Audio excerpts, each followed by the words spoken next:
Olá pessoal, tudo bem com vocês? E aí, como é que vocês estão? Tudo bem? Vamos dar sequência aqui ao nosso curso de processo civil, beleza? E nesta aula nós vamos conversar um pouquinho sobre sujeitos do processo, né?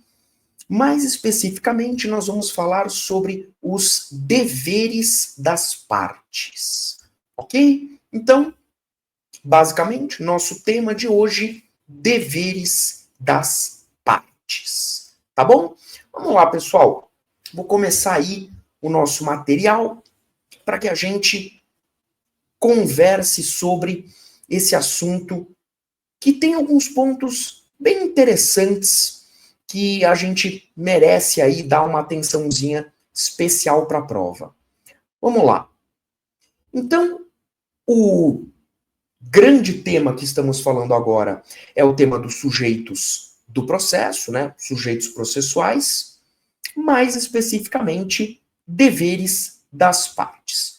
Bom, a gente sabe que sujeito do processo ou sujeito processual é todo aquele que, de alguma forma, participa da relação processual, ok?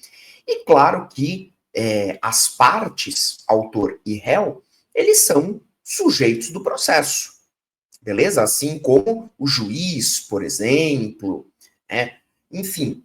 Então, as partes, elas têm alguns deveres que são arrolados pelo CPC no sentido de que elas devem adotar determinados comportamentos durante o transcorrer do processo para que seja garantido o bom desenvolvimento do processo, o sadio desenvolvimento do processo. Isto é, os deveres das partes são condutas que as partes devem observar no transcorrer da relação processual, para que essa relação processual ela aconteça da melhor forma possível. Agora, vale a pena a gente distinguir três conceitos importantes. As partes, isto é, autor e réu, dentro de um processo, tem algumas faculdades, alguns ônus e alguns deveres. E esses três conceitos, eles não se confundem. O que é uma faculdade? A faculdade é aquela escolha que a parte pode fazer durante o processo, mas que caso não faça, isto não gerará nenhum tipo de prejuízo para ela. Ok? Então, uma faculdade é uma escolha que a parte tem, no sentido de, por exemplo, praticar um determinado ato ou não, e caso ela opte por não praticar o ato, isso não vai gerar nenhum tipo de consequência negativa para ela. Então, o grande exemplo é reconvenção. Apresentar reconvenção. Veja, reconvenção é uma faculdade da parte. O réu, ele apresenta reconvenção se ele quiser. Se ele quiser. Mas caso não apresente reconvenção, isso não gerará nenhum tipo de prejuízo para ele. Isso não gerará nenhum tipo de efeito negativo para ele. Isso é uma faculdade. Ok? Já os ônus são aquelas faculdades que, se não forem exercidas, podem gerar prejuízo para a parte. Então, ônus é a escolha que a parte tem, mas que a sua não realização acarretará algum tipo de resultado negativo, algum tipo de prejuízo.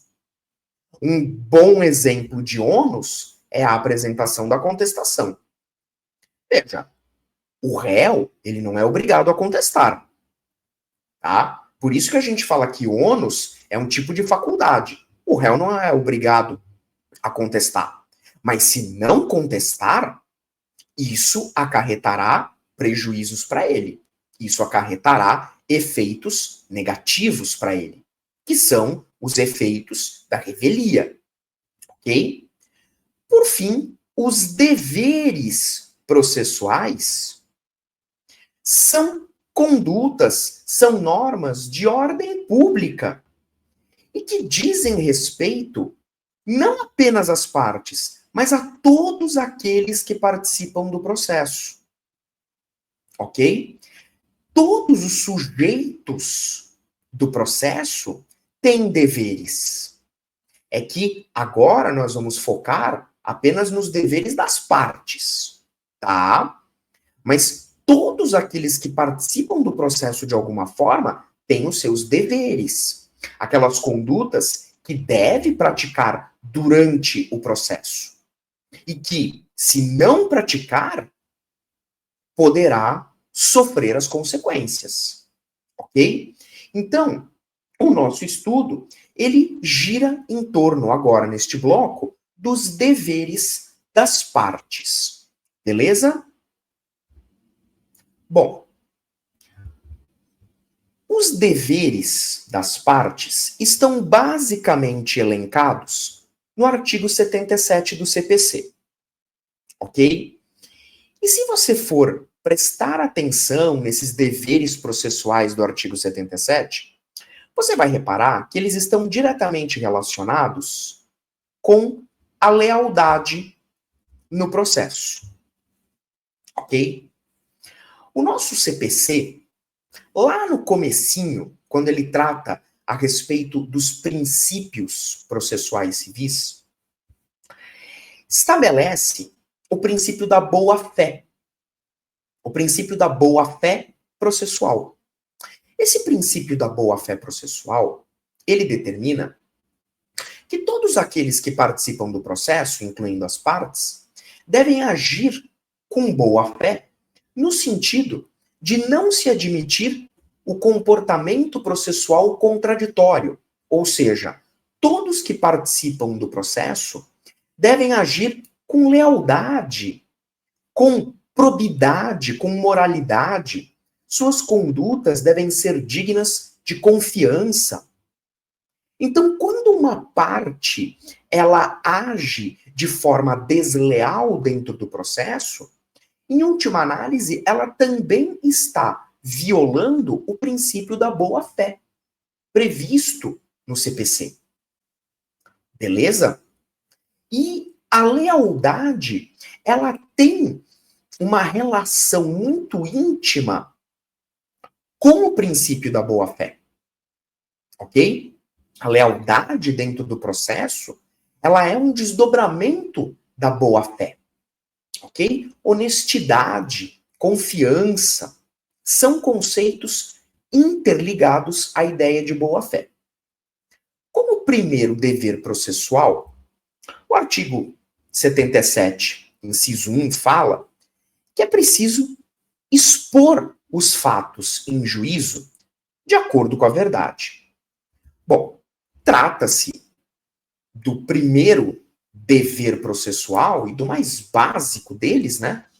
A parte, ela não pode mentir. Ela não pode falsear a verdade. Ela não pode mascarar a verdade para tentar fazer com que aquele fato a favoreça. Daí porque nós temos a necessidade de provas dentro do processo. A prova, ela serve para demonstrar a veracidade de certos fatos. Porque um fato pode ser verdadeiro ou pode ser falso. Ok? Para descobrir se ele é verdadeiro ou falso, prova. Será preciso provar. Ok? Mas a ideia é que por conta deste primeiro dever, as partes, elas não poderiam mentir dentro do processo para prejudicar o adversário ou para simplesmente causar um tumulto, uma bagunça dentro do processo. Ok? Então, veja, o réu, por exemplo, ele não poderia mentir a respeito de uma assinatura que sabe que é sua. Se ele mente, se ele fala, não, essa assinatura aqui não é minha, e ele sabe que é, ele está agindo de má fé, portanto, violando o artigo 77. Ele não está agindo com lealdade. Ele não está agindo com lealdade. Claro que, na prática, é muito difícil a gente lidar com esse dever processual frente a algumas garantias, como, por exemplo, a garantia constitucional de não produzir prova contra si mesmo, né? A ideia de não, digamos assim, não ser obrigado a confessar, é um dever complicado. É um dever complicado, mas no mundo ideal, as partes resolveriam a questão sem a necessidade de mentir. Sem a necessidade de mentir. Ok? Dentro de um mundo ideal, de um processo ideal, a discussão seria uma discussão técnica, uma discussão sobre uma divergência de interpretação, sobre pontos de vista, mas não discussões envolvendo a veracidade dos fatos, né? Porque a veracidade dos fatos sempre deveria estar presente, ok? Segundo dever é o dever de não formular pretensões, isto é, pedidos, nem apresentar defesas que sejam destituídas, desprovidas de fundamento. Então, por exemplo, o autor não poderia formular um pedido que sabe que não tem direito. O réu não deveria formular defesas simplesmente para atrasar o processo, porque não tem nenhum tipo de fundamento, né? Mas hoje em dia o que a gente verifica é que as partes, muitas vezes, inventam fundamentos que não tem, muitas vezes, nem pé nem cabeça, né? Violando também o artigo 77 do CPC, ok? Então, o pedido do autor, a defesa do réu, devem estar embasados em fundamentos sólidos, ok? Não praticar atos inúteis nem desnecessários, ok? Ou seja, os atos praticados pelas partes deveriam ser aqueles atos estritamente necessários para o andamento do processo e também para o deslinde da questão. Ok? Mas hoje nós temos, por exemplo, a utilização de provas meramente protelatórias, provas que não dizem respeito ao direito discutido, por exemplo, né? Tanto é que o próprio CPC prevê o poder do juiz de indeferir a produção daquelas provas inúteis ou protelatórias, porque a ideia é que essas provas, elas realmente não sejam praticadas. Na verdade, pelo artigo 77, nenhum ato inútil nem desnecessário deveria ser praticado. Ok?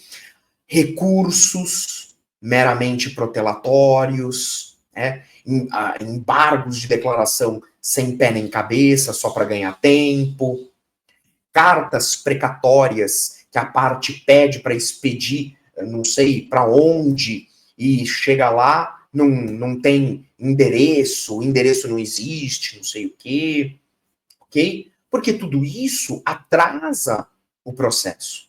Mas muitas vezes a gente sabe que a parte faz isso, principalmente o réu, né, com o intuito de ganhar tempo mesmo. Via de regra, para o réu, quanto mais o processo demorar, melhor. Por isso, muitas vezes ele acaba fazendo uso desses expedientes. Outro problema, ó, esse dever processual aqui no Brasil é um problema, cumprir as decisões judiciais. sejam elas provisórias ou definitivas. Infelizmente, aqui no Brasil, nós estamos vivendo uma cultura de que se a decisão judicial não é aquela que eu quero, não é aquela que eu espero, não é aquela com a qual eu concordo, eu não cumpro. Não cumpro. Se for uma decisão provisória, pior ainda. Mas, na verdade, o CPC fala, olha, dever processual cumprir as decisões judiciais, sejam elas provisórias ou definitivas. Não se pode criar embaraços para que a decisão seja efetivada. Mas hoje nós vemos esse grande problema, né? Ah, não era a decisão judicial que eu queria, não era a que eu esperava, não é a que eu acho que eu tenho direito, então eu não vou cumprir. Né? Então isso realmente, atualmente aqui no Brasil, está se tornando um grande problema, quando na verdade, a partir do momento que o juiz substitui a vontade das partes e impõe a solução para o caso, né, através da sentença, enfim, a parte ela tem que cumprir com aquela decisão, doa a quem doer. Né? Outro dever, fornecer e manter a atualização de endereços. Endereços residenciais ou profissionais, para quê? Para recebimento das intimações. Veja, a intimação é um ato de comunicação processual. Né? Comunicação. Porque é através da intimação que as partes, autor e réu, vão tomar ciência daquilo que está sendo, daquilo que está acontecendo dentro do processo e cumprindo determinações do juiz. Né? Tanto é que a intimação, ela pode ser direcionada ao autor ou ao réu, tanto faz. Ok? Agora, para que a intimação ela seja devidamente cumprida e para que a intimação surta efetivamente o efeito, né, é preciso que haja ali uma atualização dos endereços residenciais ou profissionais, né, para que elas sejam recebidas. Tá certo? Ah, mas durante o processo pode haver a mudança do endereço. Tudo bem, é possível que haja a mudança do endereço, mas aí é dever da parte, na primeira oportunidade que ela tiver, levar ao conhecimento do magistrado a alteração do endereço. Ok? Então, por exemplo, a parte se mudou. Né? No transcorrer do processo, a parte se mudou. Ela precisa ir lá e atualizar o endereço, porque senão a intimação vai ser enviada para um endereço antigo. E se a parte não atualizou o endereço e a intimação foi enviada para o endereço antigo, ela será reputada como válida. Por quê? Porque é dever da parte não apenas fornecer o endereço, mas também mantê-lo devidamente atualizado durante todo o trâmite do processo. Ok? É um outro dever processual que está aí no artigo 77 do CPC. Beleza? Ponto muito importante. E, por fim, outro dever é não realizar inovação legal. Aqui, na verdade, pessoal, nós estamos diante de uma decorrência do princípio da legalidade. Né? Uma decorrência do princípio da legalidade. Então, a parte, ela não pode inovar, né, a previsão legal. É preciso que haja um cumprimento daquilo que está na lei. Né? Antigamente havia até um ditado, né, muito utilizado nas faculdades de direito: a lei é dura, cumpra-se a lei, dura lex, sed lex. Né? Então não é para ficar inovando, certo? É para cumprir aquilo que está na lei. Claro que muitas vezes, às vezes a lei pode não trazer a resposta para tudo. E aí, às vezes, nós podemos utilizar algumas fontes alternativas. Um costume, uma analogia, né? Agora, a partir do momento que nós temos lá uma previsão legal em determinado sentido, é para ela ser cumprida. Tá bom? Então, esses são os deveres processuais arrolados pelo artigo 77 do CPC. O código fala que os representantes legais das partes, por exemplo, os advogados, né, não podem ser obrigados a cumprir as decisões em substituição aos representados. Isto é, o advogado, por exemplo, ele não pode ser obrigado a cumprir uma decisão que quem tem que cumprir é a parte. Então, muitas vezes, as pessoas esquecem de fazer essa separação, né? Às vezes, o comando é destinado à parte. E o advogado não pode ser obrigado a cumprir aquilo. Quem tem que cumprir é a parte. Afinal de contas, o direito que está sendo discutido dentro do processo é dela. Ok? O advogado, por exemplo, ele está apenas atuando, defendendo o direito da parte, o interesse da parte, porque, na grande maioria das vezes, a parte ela não possui a capacidade postulatória, né? Ou seja, a capacidade para formular pedidos perante o Poder Judiciário. Por isso que é necessário se valer de um advogado ou de um defensor público, seja lá o que for. Mas o direito que está sendo discutido é da parte. Então, a obrigação constante ali da decisão, da sentença, do acórdão, seja lá o que for, é da parte. Ela não pode exigir que o seu representante cumpra, né, a obrigação ali constante. Tá certo? E o mesmo se diga também quando, às vezes, a gente tem uma representação no sentido de, às vezes, por exemplo, um menor de idade, ou às vezes uma pessoa que está sobre curatela, e aí tem lá o seu curador, por exemplo, né? Quem tem que cumprir a obrigação é o curatelado, não é o curador é o representante, percebe? O pai, a mãe, pode ser o representante, o tutor, mas eles não podem ser obrigados a cumprir a obrigação que é da parte, de quem está sendo representado. O que seriam os atos atentatórios à dignidade da justiça? Estes atos, pessoal, esses atos atentatórios, são aqueles que configuram um desrespeito ao poder judiciário. Os atos atentatórios à dignidade da justiça são aqueles que desrespeitam o poder judiciário, sobretudo suas decisões. Ok? Então, quando eu tenho um ato que descumpre uma decisão judicial, que compromete a credibilidade do Poder Judiciário, isso configura um ato atentatório à dignidade da justiça, ensejando a aplicação de multa. O magistrado ele tem o poder de aplicar multa pelo ato atentatório à dignidade da justiça. E a multa deverá ser paga dentro do prazo estipulado. Claro, né? Toda multa tem o seu prazo, né, para ser pago. E aqui não é diferente. Então, se o juiz verifica a prática de um ato atentatório à dignidade da justiça, ele vai aplicar a multa correspondente. E se ela não for paga, a partir do momento em que houver o trânsito em julgado da decisão que aplicou essa multa, o valor será inscrito na dívida ativa. Dívida ativa. Ou da União ou do Estado, conforme o caso, e será cobrada nos moldes da Lei de Execução Fiscal. Ok? Que é o processo de execução utilizado pelo poder público para cobrar seus créditos, né?